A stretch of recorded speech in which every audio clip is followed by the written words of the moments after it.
buat ni kopi gantang dari Kedah. pada kat Kek Molek Taman Melawati. Nampak menarik kan menu dia? Ini hanya ada pagi dan petang sahaja. Jom kita try. 3 ni fresh from the kitchen. Yang dessert kek-kek ni korang boleh pilih kat situ. Banyak pilihan. Now kita nak try cucur bilis. Panas-panas lagi Nampak sizing dia. Crispy outside, soft inside. Sedap. Macam sambal nenek-nenek kita masak Cukup sedap. Nama dia lempeng kahwin. Lembut. Kita try lempeng kelapa.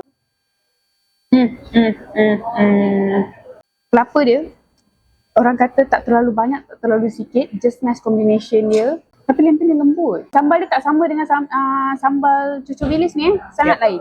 So ni adalah kopi gantang dari Kedah. Yang ni kopi television dari Johor. Ni dia buat rasa macam nak balik kampung balik tau. Dah lah baru balik dari Kedah.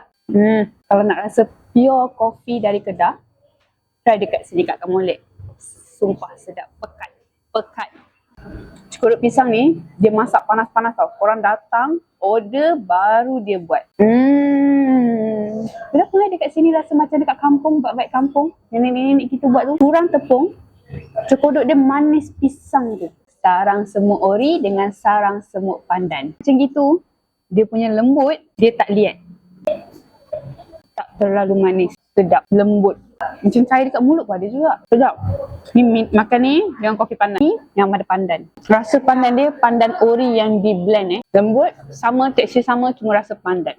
Sedap. Brownies bertemu dengan cookies ayat dia. Kalau tengok tekstur dia, nampak macam soft.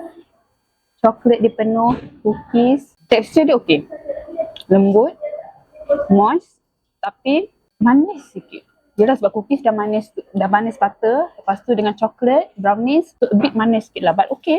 So dekat sini, sedap, taste original, and yang penting servis dia laju. Walaupun order baru masak, tapi tetap laju and tak kedulu lah nak tunggu.